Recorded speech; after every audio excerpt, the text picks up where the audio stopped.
Hello, everyone. I'm Matthew Allen, and this is What a Book. Today, we finish Twilight.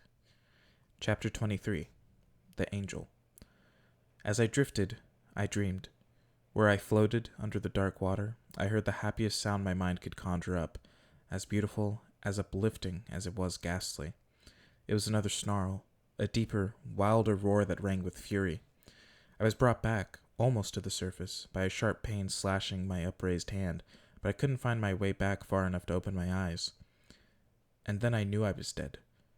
Because, through the heavy water, I heard the sound of an angel calling my name, calling me to the only heaven I wanted. "Oh, no. Bella, no," the angel's voice cried in horror. Behind that longed-for sound was another noise, an awful tumult that my mind shield away from. A vicious bass growling, a shocking snapping sound, and a high keening suddenly breaking off. I tried to concentrate on the angel's voice instead. "Bella, please. Bella, listen to me. Please. Please, Bella, please," he begged. Yes, I wanted to say anything, but I couldn't find my lips. "Carlyle," the angel called, agony in his perfect voice. "Bella, Bella, no. Oh, please, no, no." And the angel was sobbing, tearless, broken sobs. The angel shouldn't weep. It was wrong. I tried to find him, to tell him everything was fine, but the water was so deep, it was pressing on me, and I couldn't breathe. There was a point of pressure against my head. It hurt. Then as that pain broke through the darkness to me, other pains came, stronger pains. I cried out, gasping, breaking through the dark pool. "Bella!" the angel cried. "She's lost some blood, but the head wound isn't deep," a calm voice informed me. "Watch out for her leg. It's broken." A howl of rage strangled on the angel's lips. I felt a sharp stab in my side. This couldn't be heaven, could it? There was too much pain for that. "Some ribs, too, I think," the methodical voice continued. But the sharp pains were fading. There was a new pain, a scalding pain in my hand that was overshadowing everything else. Someone was burning me. "Edward," I tried to tell him, but my voice was so heavy and slow, I couldn't understand myself. "Bella, you're going to be fine. Can you hear me, Bella? I love you." "Edward," I tried again. My voice was a little clearer. "Yes, I'm here." "It hurts," I whimpered. "I know, Bella, I know." And then, away from me, anguished. "Can't you do anything?" "My bag, please. Hold your breath, Alice. It will help," Carlyle promised. "Alice?" I groaned. "She's here. She knew where to find you." "My hand hurts," I tried to tell him. "I know, Bella. Carlyle will give you something. It will stop." "My hand is burning," I screamed, finally breaking through the last of the darkness, my eyes fluttering open. I couldn't see his face. Something dark and warm was clouding my eyes. Why couldn't I see the fire and put it out? His voice was frightened. "Bella?" "The fire! Someone stop the fire!" I screamed as it burned me. "Carlyle! Her hand!" "He bit her." Carlyle's voice was no longer calm. It was appalled. I heard Edward catch his breath in horror. "Edward, you have to do it." It was Alice's voice, close by my head. Cool fingers brushed at the wetness in my eyes. "No," he bellowed. "Alice?" I moaned. "There may be a chance," Carlyle said. "What?" Edward begged. "See if you can suck the venom back out. The wound is fairly clean." As Carlyle spoke, I could feel more pressure on my head, something poking and pulling at my scalp. The pain of it was lost in the pain of the fire. "Will that work?" Alice's voice was strained. "I don't know," Carlyle said, "but we have to hurry." "Carlyle, Edward hesitated. "I don't know if I can do that." There was agony in his beautiful voice again. "It's your decision, Edward, either way. I can't help you. I have to get this bleeding stopped here if you're going to be taking blood from her hand." I writhed in the grip of the fiery torture, the movement making the pain in my leg flare sickeningly. "Edward!" I screamed. I realized my eyes were closed again. I opened them, desperate to find his face. And I found him. Finally, I could see his perfect face, staring at me, twisted into a mask of indecision and pain. "Alice, get me something to brace her leg." Carlyle was bent over me, working on my head. "Edward, you must do it now, or it'll be too late." Edward's face was drawn. I watched his eyes as the doubt was suddenly replaced with a blazing determination. His jaw tightened. I felt his cool, strong fingers on my burning hand, locking it in place. Then his head bent over it, and his cold lips pressed against my skin. At first, the pain was worse. I screamed and thrashed against the cool hands that held me back. I heard Alice's voice, trying to calm me. Something heavy held my leg to the floor, and Carlyle had my head locked in the vice of his stone arms. Then, slowly, my writhing calmed as my hand grew more and more numb. The fire was dulling, focusing into an ever smaller point. I felt my consciousness slipping as the pain subsided. I was afraid to fall into the black waters again, afraid I would lose him in the darkness. "Edward," I tried to say, but I couldn't hear my voice. They could hear me. "He's right here, Bella. Stay, Edward. Stay with me." "I will." His voice was strained, but somehow triumphant. I sighed contentedly. The fire was gone, the other pains dulled by a sleepiness seeping through my body. "Is it all out?" Carlyle asked from somewhere far away. "Her blood tastes clean," Edward said quietly. "I can taste the morphine." "Bella," Carlyle called to me. I tried to answer. "Is the fire gone?" "Yes," I sighed. "Thank you, Edward." "I love you," he answered. "I know," I breathed, so tired. I heard my favorite sound in the world, Edward's quiet laugh, weak with relief. "Bella," Carlyle asked again. I frowned. I wanted to sleep. "What? Where is your mother?" "In Florida," I sighed. "He tricked me, Edward. He watched our videos." The outrage in my voice was pitifully frail, but that reminded me. "Alice." I tried to open my eyes. "Alice, the video. He knew you, Alice. He knew where you came from." I meant to speak urgently, but my voice was feeble. "I smell gasoline," I added, surprised through the haze in my brain. "It's time to move her," Carlyle said. "No, I want to sleep," I complained. "You can sleep, sweetheart. I'll carry you," Edward soothed me, and I was in his arms, cradled against his chest, floating, all the pain gone. "Sleep now, Bella," were the last words I heard. Chapter 24. An Impasse. My eyes opened to a bright, white light. I was in an unfamiliar room, a white room. The wall beside me was covered in long vertical blinds. Over my head, the glaring lights blinded me. I was propped up on a hard, uneven bed, a bed with rails. The pillows were flat and lumpy. There was an annoying beeping sound somewhere close by. I hoped that meant I was still alive. Death shouldn't be this uncomfortable. My hands were all twisted up with clear tubes, and something was taped across my face, under my nose. I lifted my hand to rip it off. "No, you don't." And cool fingers caught my hand. "Edward?" I turned my head slightly, and his exquisite face was just inches from mine, his chin resting on the edge of my pillow. I realized again that I was alive, this time with gratitude and elation. "Oh, Edward, I'm so sorry." "Shh." He shushed me. "Everything's all right now." What happened? I couldn't remember clearly, and my mind rebelled against me as I tried to recall. I was almost too late. "I could have been too late," he whispered, his voice tormented. "I was stupid, Edward. I thought he had my mom." "He tricked us all." "I need to call Charlie and my mom," I realized through the haze. Alice called them. "Renee is here. Well, here in the hospital. She's getting something to eat right now." "She's here?" I tried to sit up, but the spinning in my head accelerated, and his hand pushed me gently down onto the pillows. "She'll be back soon," he promised, "and you need to stay still." "But what did you tell her?" I panicked. I had no interest in being soothed. My mom was here, and I was recovering from a vampire attack. "Why did you tell her I'm here?"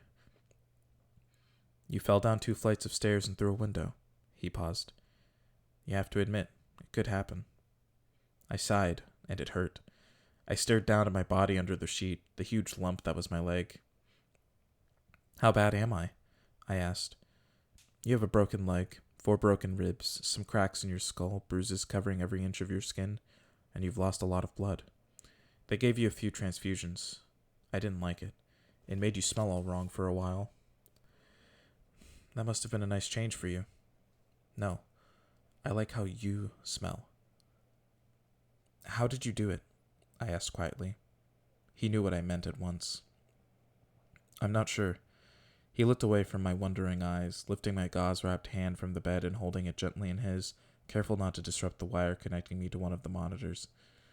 I waited patiently for the rest. He sighed without returning my gaze. It was impossible to stop, he whispered. Impossible. But I did. He looked up finally, with half a smile. I must love you. Don't I taste as good as I smell? I smiled in response. That hurt my face. Even better. Better than I'd imagined. I'm sorry. I apologized. He raised his eyes to the ceiling. Of all the things to apologize for. What should I apologize for? For very nearly taking yourself away from me forever. I'm sorry. I apologized again. I know why you did it. His voice was comforting. It was still irrational, of course. You should have waited for me. You should have told me. You wouldn't have let me go. No, he agreed in a grim tone. I wouldn't. Some very unpleasant memories were beginning to come back to me. I shuddered and then winced. He was instantly anxious. Bella, what's wrong? What happened to James? After I pulled him off you, Emmett and Jasper took care of him. There was a fierce note of regret in his voice. This confused me. I didn't see Emmett and Jasper there. They had to leave the room. There was a lot of blood. But you stayed. Yes, I stayed. And Alice and Carlisle, I said in wonder. They love you, too, you know. A flash of painful images from the last time I'd seen Alice reminded me of something. Did Alice see the tape? I asked anxiously. Yes. A new sound darkened his voice, a tone of sheer hatred. She was always in the dark. That's why she didn't remember. I know. She understands now. His voice was even, but his face was black with fury. I tried to reach his face with my free hand, but something stopped me. I glanced down to see the IV pulling at my hand. Ugh, I winced. What is it? He asked anxiously. Distracted, but not enough.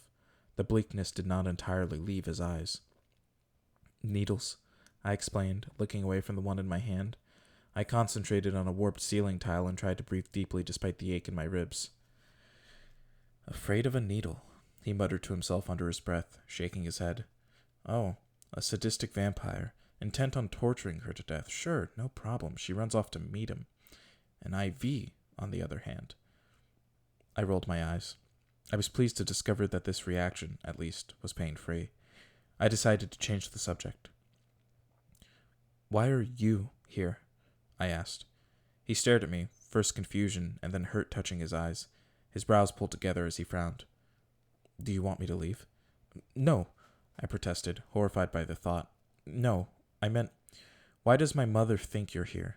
I need to have my story straight before she gets back. Oh, he said, and his forehead smoothed back into marble. I came to Phoenix to talk some sense into you, to convince you to come back to Forks. His wide eyes were so earnest and sincere I almost believed him myself. You agreed to see me, and you drove out to the hotel where I was staying with Carlisle and Alice. Of course, I was here with parental supervision, he inserted virtuously, but you tripped on the stairs on the way to my room and, well, you know the rest. You don't need to remember any details, though. You have a good excuse to be a little muddled about the finer points. I thought about it for a moment. There are a few flaws with that story, like no broken windows. Not really, he said. Alice had a little bit too much fun fabricating evidence. It's all been taken care of very convincingly. You could probably sue the hotel if you wanted to. You have nothing to worry about, he promised, stroking my cheek with the lightest of touches. Your only job now is to heal.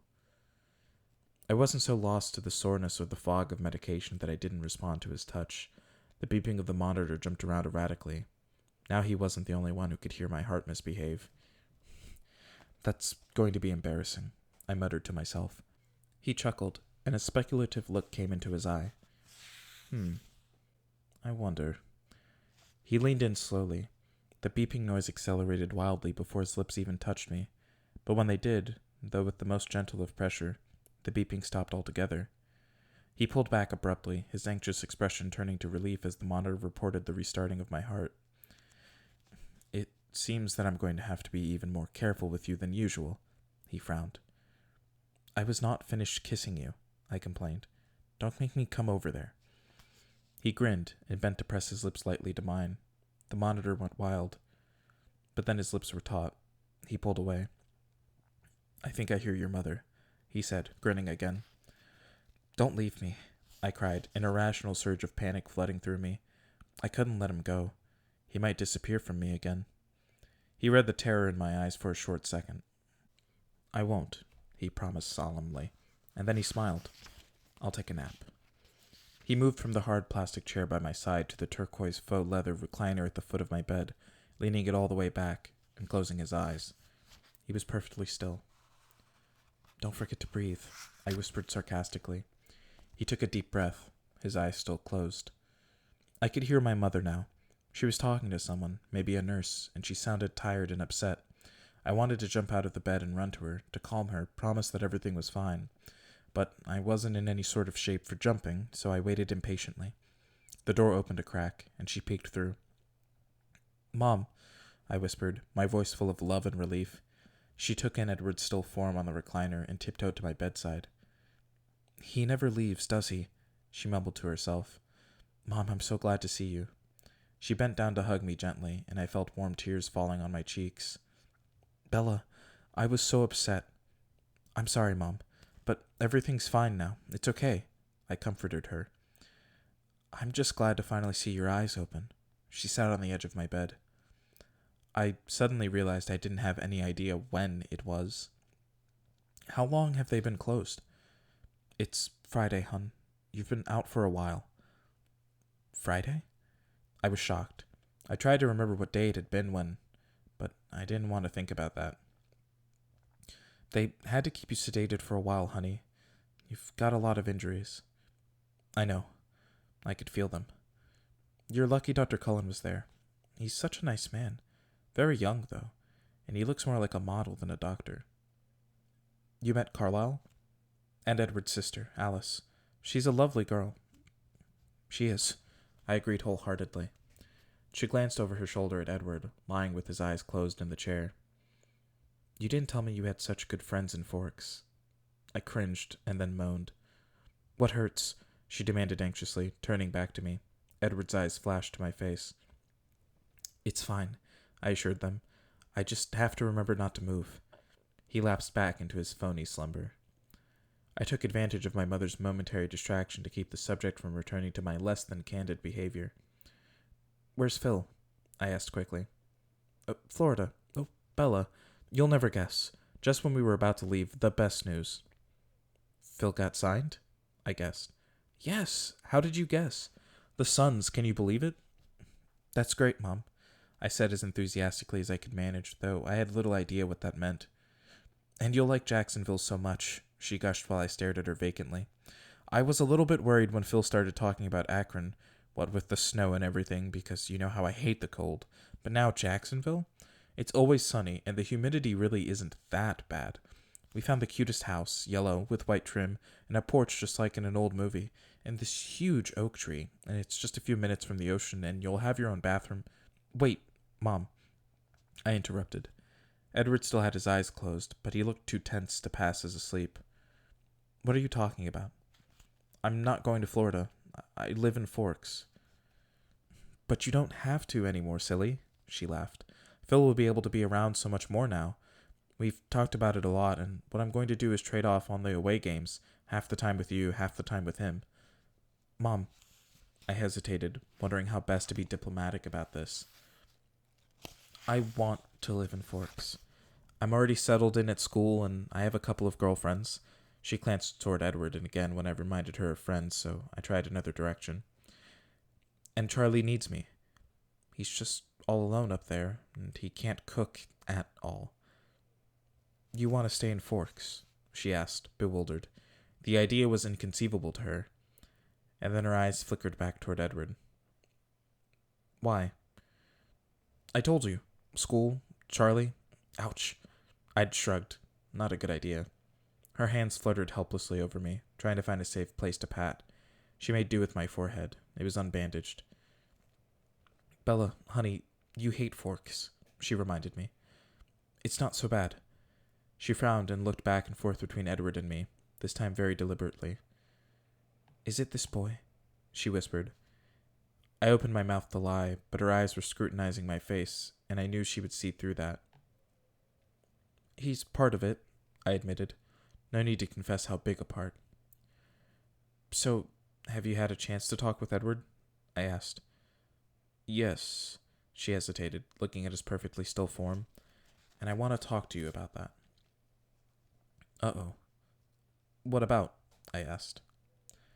I think that boy is in love with you, she accused, keeping her voice low. I think so too, I confided. And how do you feel about him? She only poorly concealed the raging curiosity in her voice. I sighed, looking away. As much as I love my mom, this was not a conversation I wanted to have with her. I'm pretty crazy about him. There, that sounded like something a teenager with her first boyfriend might say. Well, he seems very nice, and my goodness, he's incredibly good looking. But you're so young, Bella. Her voice was unsure. As far as I could remember, this was the first time since I was 8 that she'd come close to trying to sound like a parental authority. I recognized the reasonable but firm tone of voice from talks I'd had with her about men. I know that, Mom. Don't worry about it. It's just a crush. I soothed her. That's right, she agreed, easily pleased. Then she sighed and glanced guiltily over her shoulder at the big, round clock on the wall. Do you need to go? She bit her lip. Phil's supposed to call in a little while. I didn't know you were going to wake up. No problem, Mom. I tried to tone down the relief so she wouldn't get her feelings hurt. I won't be alone. I'll be back soon. I've been sleeping here, you know, she announced, proud of herself. Oh, Mom, you don't have to do that. You can sleep at home. I'll never notice. The swirl of painkillers in my brain was making it hard to concentrate even now, though apparently I'd been sleeping for days. I was too nervous, she admitted sheepishly. There's been some crime in the neighborhood, and I don't like being there alone. Crime? I asked in alarm. Someone broke into that dance studio around the corner from the house and burned it to the ground. There's nothing left at all. And they left a stolen car right out front. Do you remember when you used to dance there, honey? I remember. I shivered and winced. I can stay, baby, if you need me. No, Mom, I'll be fine. Edward will be with me. She looked like that might be why she wanted to stay. I'll be back tonight. It sounded as much like a warning as it sounded like a promise, and she glanced at Edward again as she said it. I love you, Mom. I love you too, Bella. Try to be more careful when you walk, honey. I don't want to lose you. Edward's eyes stayed closed, but a wide grin flashed across his face. A nurse came bustling in then to check all my tubes and wires. My mother kissed my forehead, patted my gauze-wrapped hand, and left. The nurse was checking the paper readout on my heart monitor. Are you feeling anxious, honey? Your heart rate got a little high there. I'm fine, I assured her. I'll tell your RN that you're awake. She'll be in to see you in a minute. As soon as she closed the door, Edward was at my side. You stole a car? I raised my eyebrows. He smiled, unrepentant. It was a good car, very fast. How was your nap? I asked. Interesting. His eyes narrowed. What? He looked down while he answered. I'm surprised. I thought Florida and your mother. Well, I thought that's what you want. I stared at him uncomprehendingly. But you'd be stuck inside all day in Florida. You'd only be able to come out at night, just like a real vampire. He almost smiled, but not quite, and then his face was grave. I would stay in Forks, Bella. Or somewhere like it, he explained. Someplace where I couldn't hurt you anymore. It didn't sink in at first. I continued to stare at him blankly as the words one by one clicked into place in my head like a ghastly puzzle. I was barely conscious of the sound of my heart accelerating, though, as my breathing became hyperventilation. I was aware of the sharp aching in my protesting ribs. He didn't say anything. He watched my face warily as the pain that had nothing to do with broken bones pain that was infinitely worse threatened to crush me. And then another nurse walked purposefully into the room. Edward sat still as stone as she took in my expression with a practiced eye before tuning to the monitors. "Time for more pain meds, sweetheart?" she asked kindly, tapping the IV feed. No, I mumbled, trying to keep the agony out of my voice. "I don't need anything." I couldn't afford to close my eyes now. "No need to be brave, honey. It's better if you don't get too stressed out. You need to rest." She waited, but I just shook my head. "Okay," she sighed. "Hit the call button when you're ready."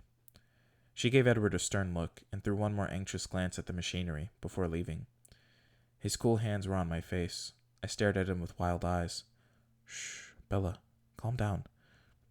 "Don't leave me," I begged in a broken voice. "I won't," he promised. "Now relax before I call the nurse back to sedate you." But my heart couldn't slow. "Bella," he stroked my face anxiously. "I'm not going anywhere. I'll be right here as long as you need me." "Do you swear you won't leave me?" I whispered. I tried to control the gasping, at least. My ribs were throbbing. He put his hands on either side of my face and brought his face close to mine. His eyes were wide and serious. "I swear." The smell of his breath was soothing. It seemed to ease the ache of my breathing. He continued to hold my gaze while my body slowly relaxed and the beeping returned to our normal pace. His eyes were dark, closer to black than gold today. "Better?" he asked. "Yes," I said cautiously. He shook his head and muttered something unintelligible. I thought I picked out the word overreaction. "Why did you say that?" I whispered, trying to keep my voice from shaking. "Are you tired of having to save me all the time? Do you want me to go away?" "No, I don't want to be without you, Bella. Of course not. Be rational. And I have no problem with saving you, either. If it weren't for the fact that I was the one putting you in danger, that I'm the reason that you're here." "Yes, you are the reason," I frowned.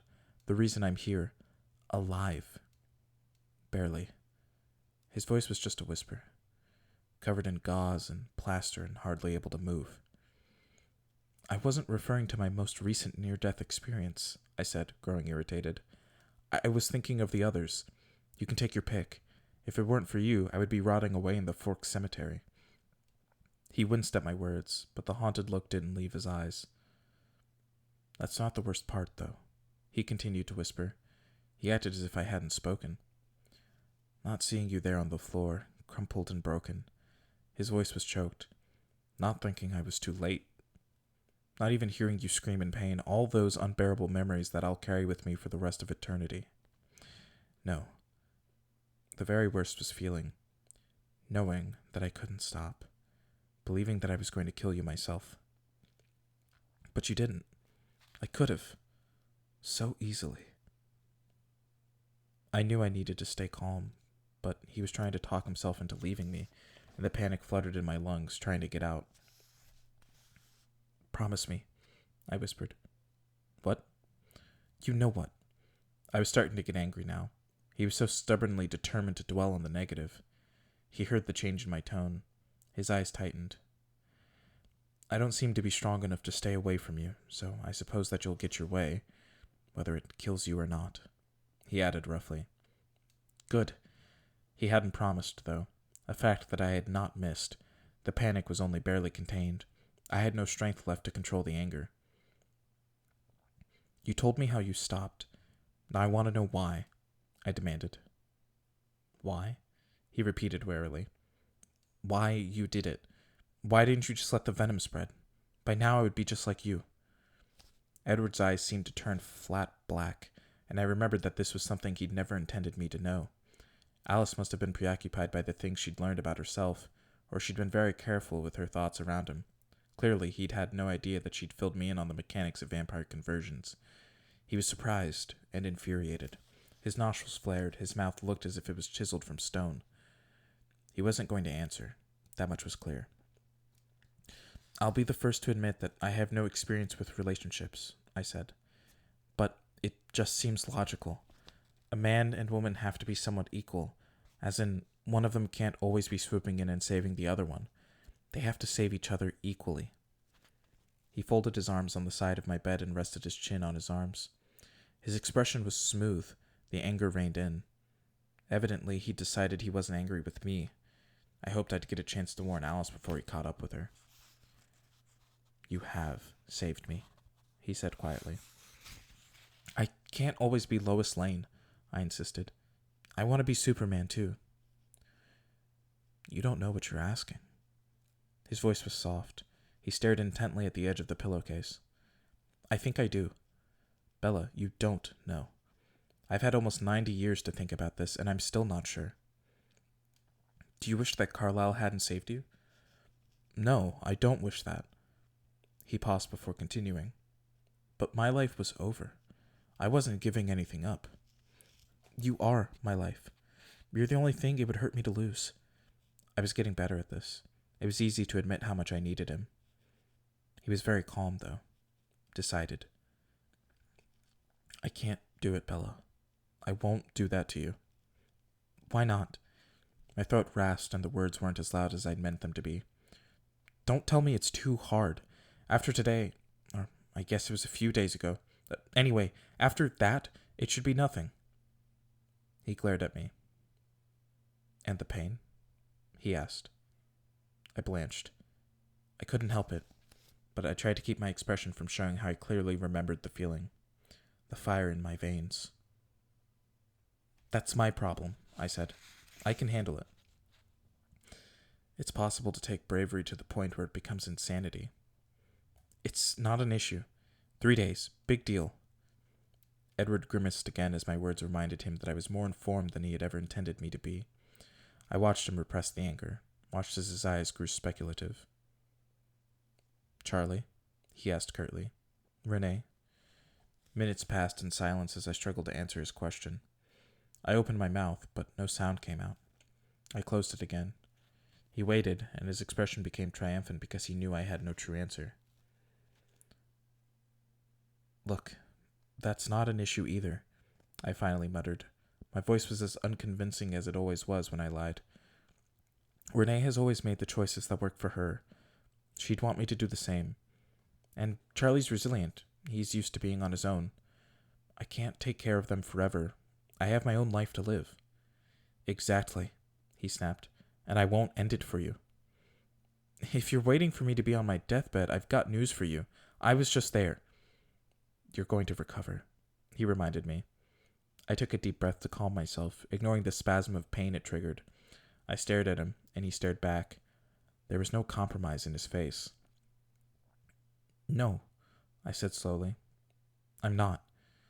His forehead creased. "Of course you are. You may have a scar or two." "You're wrong," I insisted. "I'm going to die." "Really, Bella." He was anxious now. "You'll be out of here in a few days. 2 weeks at most." I glared at him. "I may not die now, but I'm going to die sometime. Every minute of the day I get closer, and I'm going to get old." He frowned as what I was saying sank in, pressing his long fingers to his temples and closing his eyes. "That's how it's supposed to happen. How it should happen. How it would have happened if I didn't exist, and I shouldn't exist." I snorted. He opened his eyes in surprise. "That's stupid. That's like going to someone who's just won the lottery, taking their money and saying, 'Look, let's just go back to how things should be. It's better that way.' And I'm not buying it." "I'm hardly a lottery prize," he growled. "That's right. You're much better." He rolled his eyes and set his lips. "Bella, we're not having this discussion anymore. I refuse to damn you to an eternity of night, and that's the end of it." "If you think that's the end, then you don't know me very well," I warned him. "You're not the only vampire I know." His eyes went black again. "Alice wouldn't dare." And for a moment he looked so frightening that I couldn't help but believe it. I couldn't imagine someone brave enough to cross him. "Alice already saw it, didn't she?" I guessed. "That's why the things she says upset you. She knows I'm going to be like you. Someday." "She's wrong. She also saw you dead, but that didn't happen either." "You'll never catch me betting against Alice." We stared at each other for a very long time.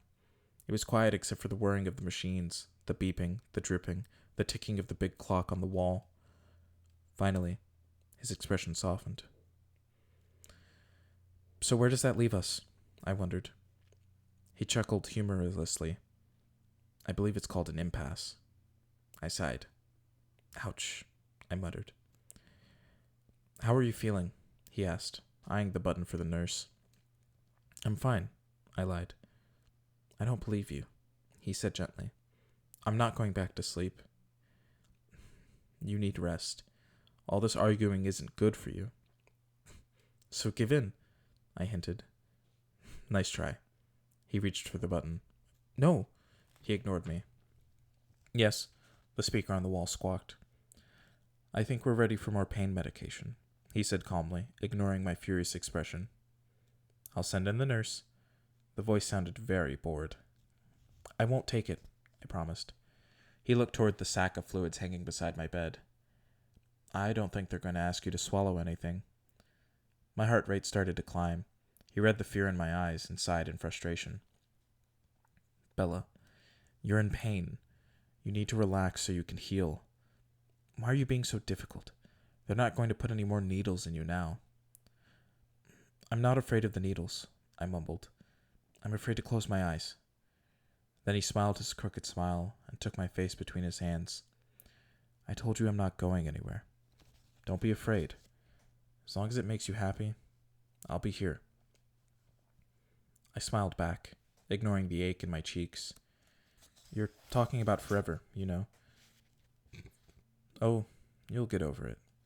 It's just a crush. I shook my head in disbelief. It made me dizzy. I was shocked when Renee swallowed that one. I know you know better. That's the beautiful thing about being human, he told me. Things change. My eyes narrowed. Don't hold your breath. He was laughing when the nurse came in, brandishing a syringe. Excuse me, she said brusquely to Edward. He got up and crossed to the end of the small room, leaning against the wall. He folded his arms and waited. I kept my eyes on him, still apprehensive. He met my gaze calmly. Here you go, honey. The nurse smiled as she injected the medicine into my tube. You'll feel better now. Thanks, I mumbled, unenthusiastic. It didn't take long. I could feel the drowsiness trickling through my bloodstream almost immediately. That ought to do it, she muttered as my eyelids drooped. She must have left the room because something cold and smooth touched my face. Stay. The word was slurred. I will, he promised. His voice was beautiful, like a lullaby. Like I said, as long as it makes you happy, as long as it's what's best for you. I tried to shake my head, but it was too heavy. It's not the same thing, I mumbled. He laughed. Don't worry about that now, Bella. You can argue with me when you wake up. I think I smiled. Kay. I could feel his lips at my ear. I love you, he whispered. Me too. I know. He laughed quietly. I turned my head slightly, searching. He knew what I was after. His lips touched mine gently. Thanks, I sighed.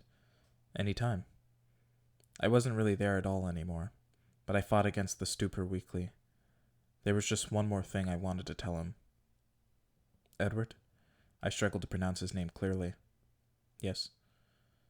I'm betting on Alice, I mumbled, and then the night closed over me.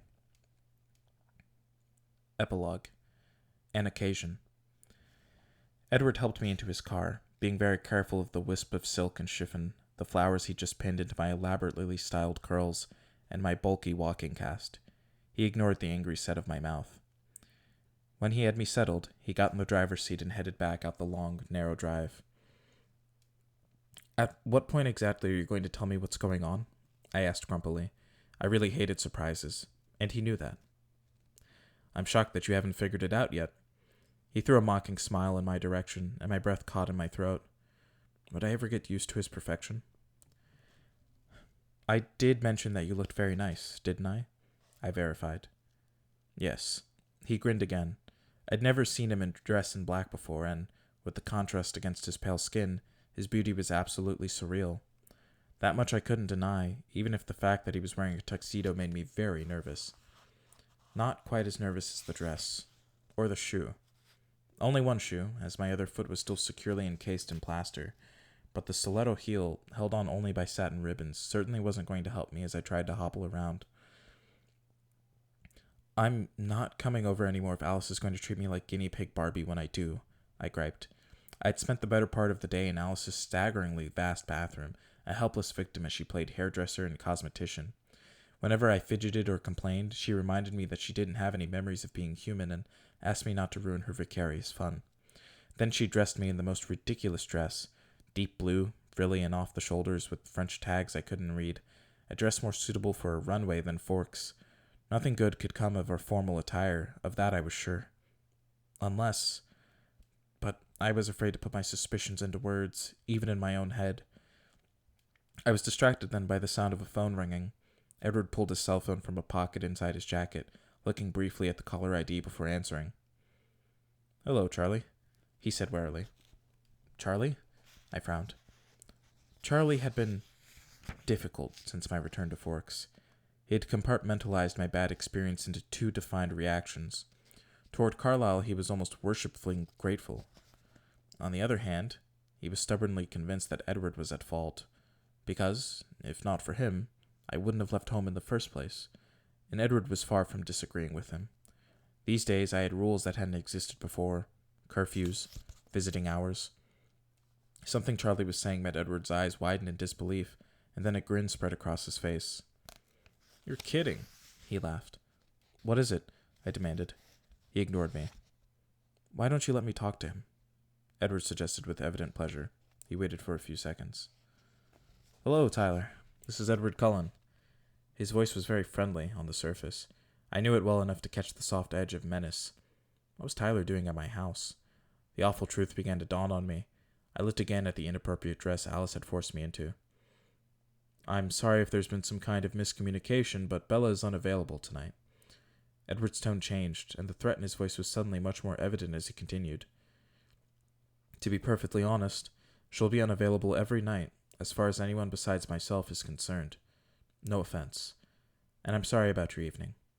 He didn't sound sorry at all, and then he snapped the phone shut, a huge smirk on his face. My face and neck flushed crimson with anger. I could feel the rage-induced tears starting to fill my eyes. He looked at me in surprise. "Was that last part a bit too much? I didn't mean to offend you." I ignored that. "You're taking me to the prom?" I yelled. It was embarrassingly obvious now. If I had been paying any attention at all, I'm sure I would have noticed the date on the posters that decorated the school buildings, but I'd never dreamed he was thinking of subjecting me to this. Didn't he know me at all? He wasn't expecting the force of my reaction, that was clear. He pressed his lips together and his eyes narrowed. "Don't be difficult, Bella." My eyes flashed to the window. We were halfway to the school already. "Why are you doing this to me?" I demanded in horror. He gestured to his tuxedo. "Honestly, Bella, what did you think we were doing?" I was mortified. First, because I'd missed the obvious, and also because the vague suspicions, expectations really, that had been forming all day as Alice tried to transform me into a beauty queen were so far wide of the mark. My half-fearful hopes seemed very silly now. I'd guessed there was some kind of occasion brewing. But prom? That was the furthest thing from my mind. The angry tears rolled over my cheeks.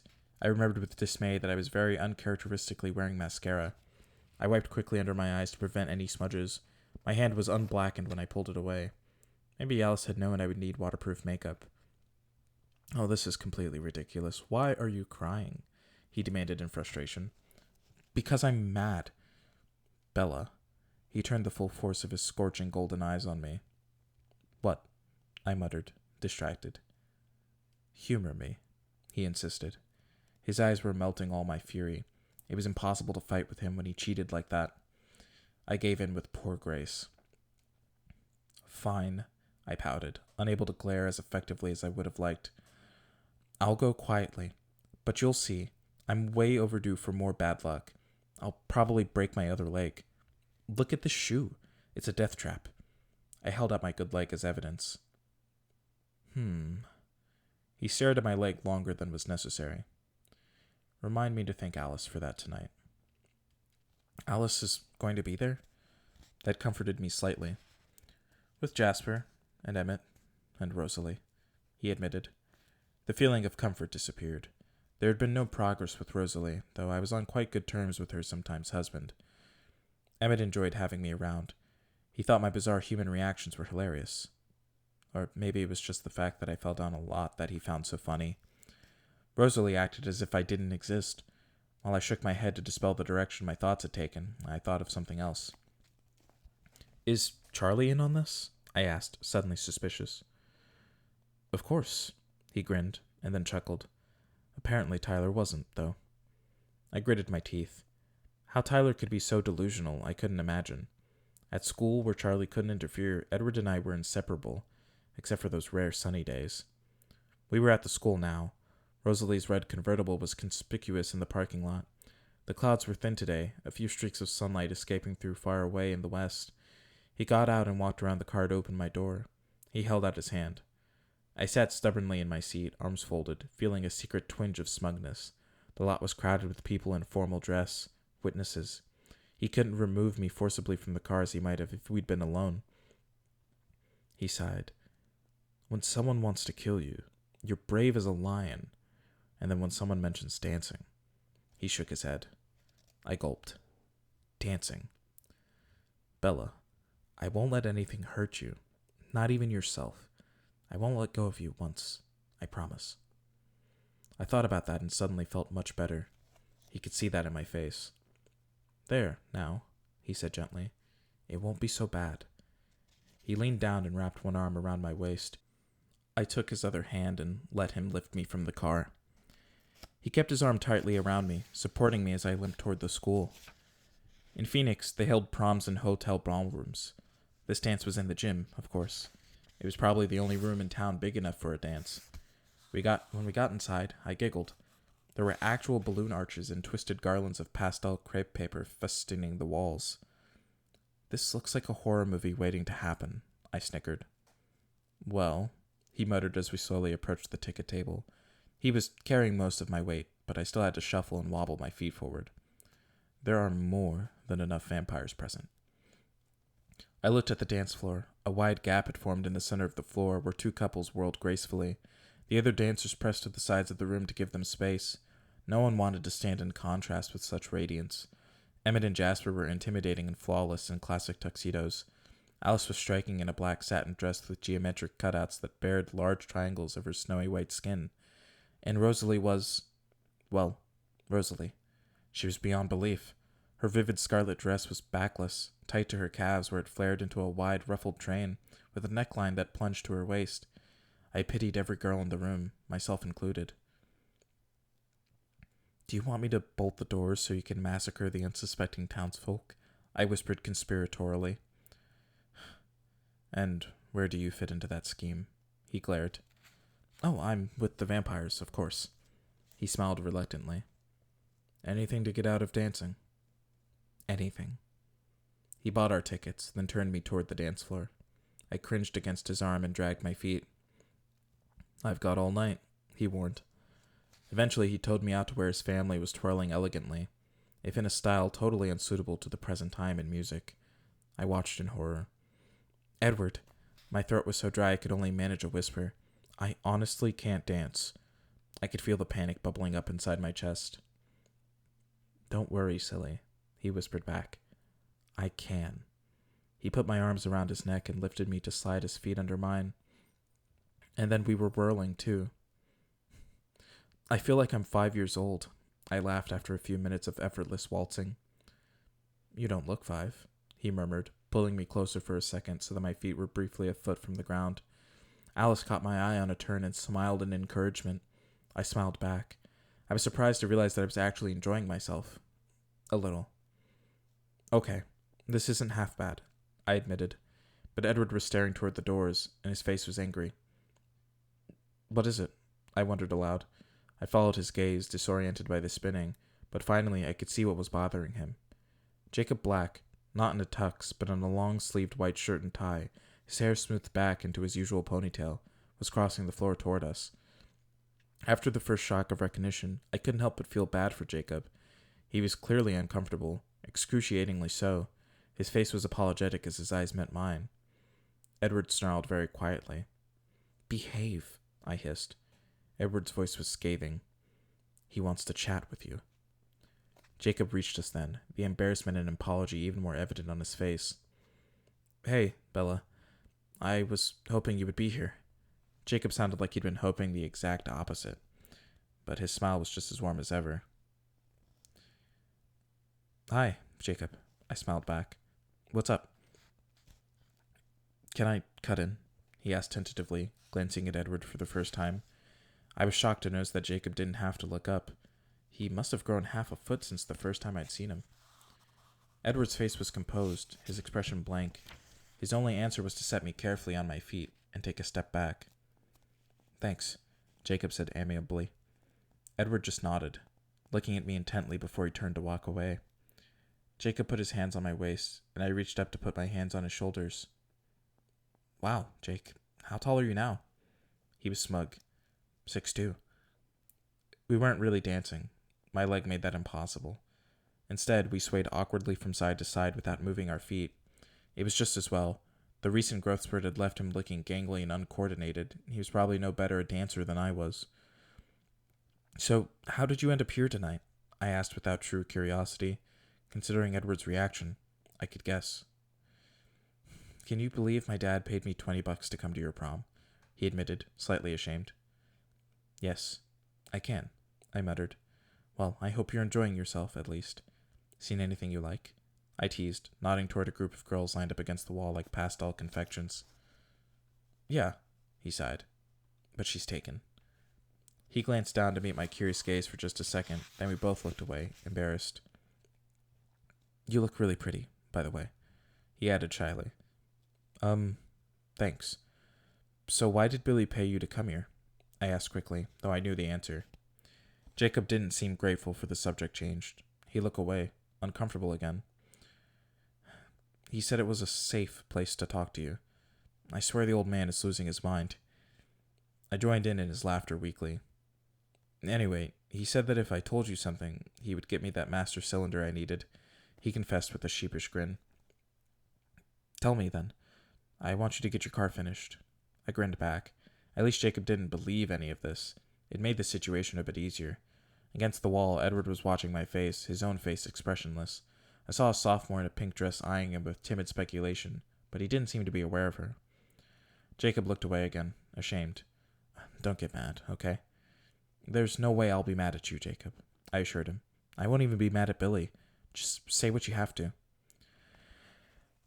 Well, this is so stupid. I'm sorry, Bella. He wants you to break up with your boyfriend. He asked me to tell you, please.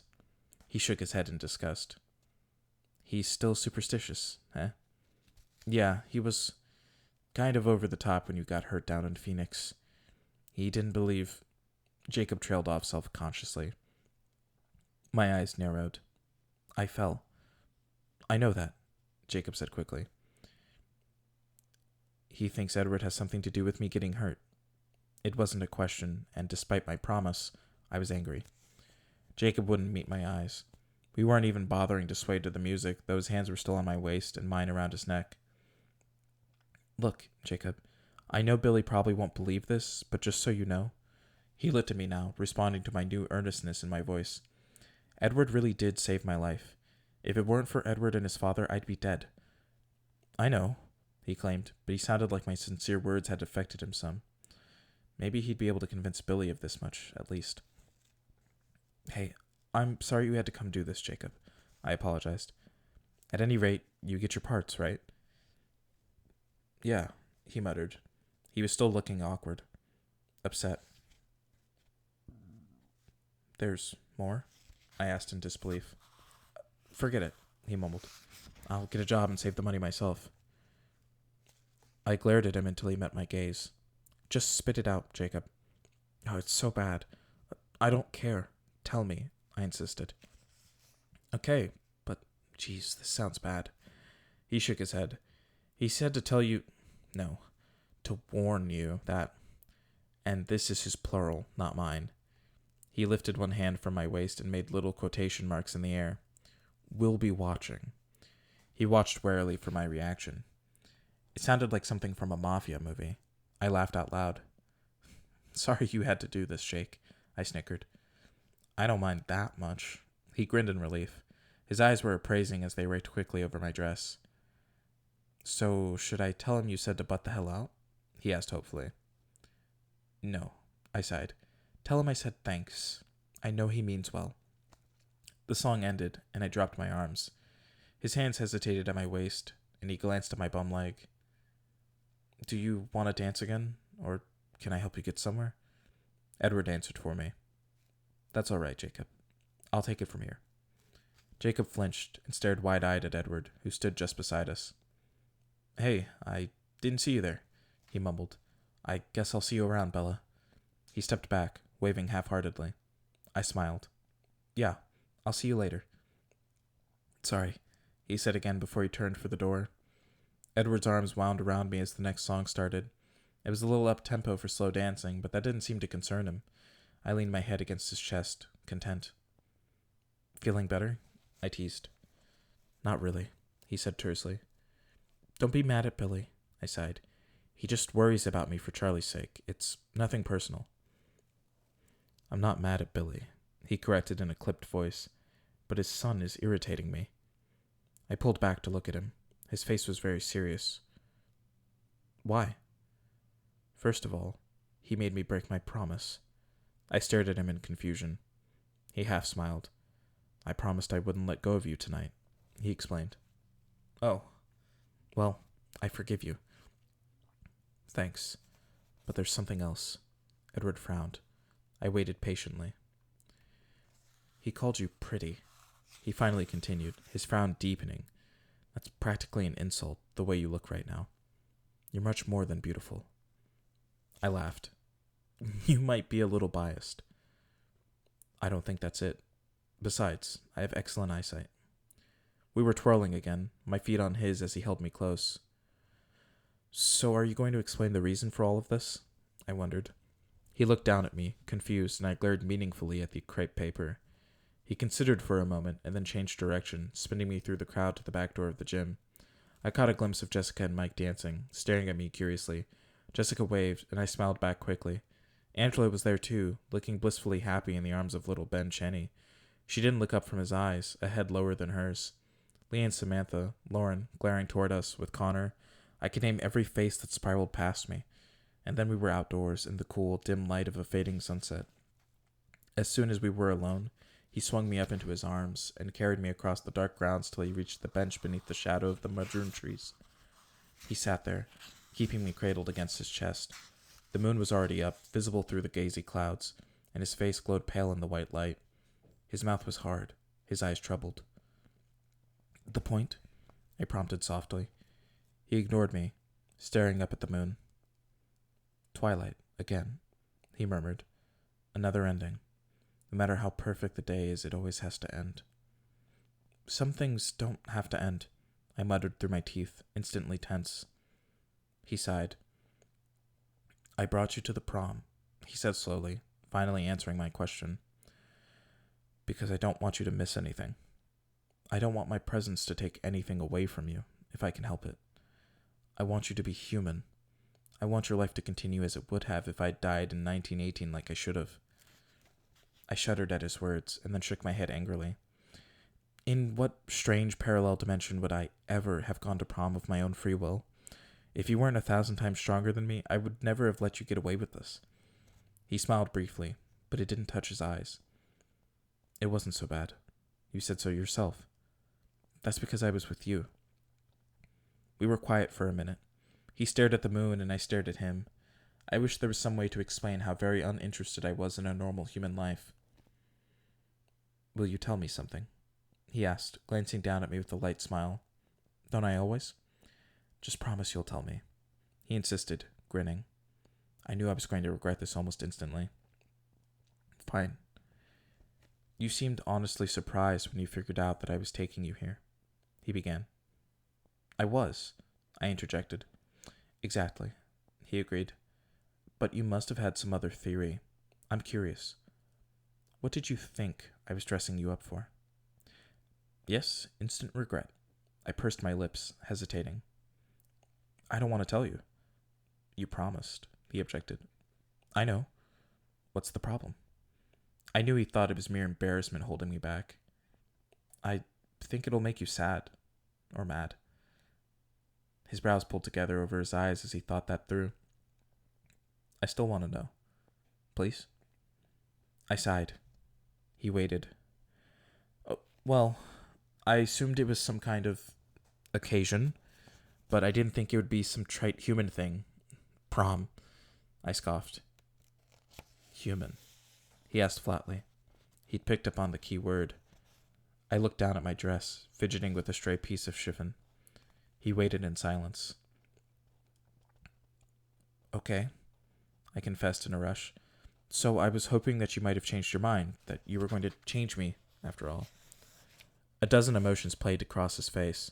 Some I recognized. Anger, pain, and then he seemed to collect himself and his expression became amused. You thought that would be a black tie occasion, did you? He teased, touching the lapel of his tuxedo jacket. I scowled to hide my embarrassment. I don't know how these things work. To me, at least, it seems more rational than prom does. He was still grinning. It's not funny, I said. No, you're right. It's not.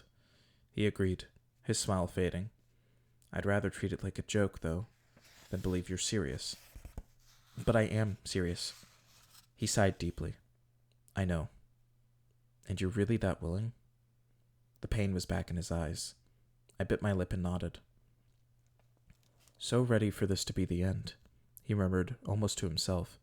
For this to be the twilight of your life, though your life has barely started. You're ready to give up everything. It's not the end. It's the beginning. I disagreed under my breath. It's not worth it. I'm not worth it, he said sadly. Do you remember when you told me that I didn't see myself very clearly? I asked, raising my eyebrows. You obviously have the same blindness. I know what I am. I sighed, but his mercurial mood shifted on me. He pursed his lips, and his eyes were probing. He examined my face for a long moment. You're ready now, then? He asked. I gulped. Yes? He smiled and inclined his head slowly until his cold lips brushed against the skin just under the corner of my jaw. Right now, he whispered, his breath blowing cool on my neck. I shivered involuntarily. Yes, I whispered, so my voice wouldn't have a chance to break. If he thought I was bluffing, he was going to be disappointed. I'd already made this decision, and I was sure. It didn't matter that my body was rigid as a plank, my hands balled into fist, my breathing erratic. He chuckled darkly and leaned away. His face did look disappointed. You can't really believe that I would give in so easily, he said with a sour edge to his mocking tone. A girl can dream. His eyebrows rose. Is that what you dream about? Being a monster? Not exactly, I said, frowning at his word choice. Monster, indeed. Mostly I dream about being with you forever. His expression changed, softened and saddened by the subtle ache in my voice. Bella. His fingers lightly traced the shape of my lips. I will stay with you. Isn't that enough? I smiled under his fingertips. Enough for now. He frowned at my tenacity. No one was going to surrender tonight. He exhaled, and the sound was practically a growl. I touched his face. Look, I said. I love you more than everything else in the world combined. Isn't that enough? Yes, it is enough, he answered, smiling. Enough for forever. And he leaned down to press his cold lips once more to my throat. And that is the end of Twilight. Thank you all so much for joining me in this venture and for sticking out to see me finish out this book. If you liked it, make sure to check out everything else that is backlogged over here on YouTube as well as on the other channel, The Soloist. Also, make sure to give me a follow over on _soloist_2014 on Twitch in case you like gaming. With Twilight coming to its end, that means another book will take its place. My only hint until you see the video come round is that we are sticking to the world of vampires, but something a little more classical. I hope you all enjoyed letters. Until then, I'm Matthew Allen. This has been Twilight, and I will see all of you next time.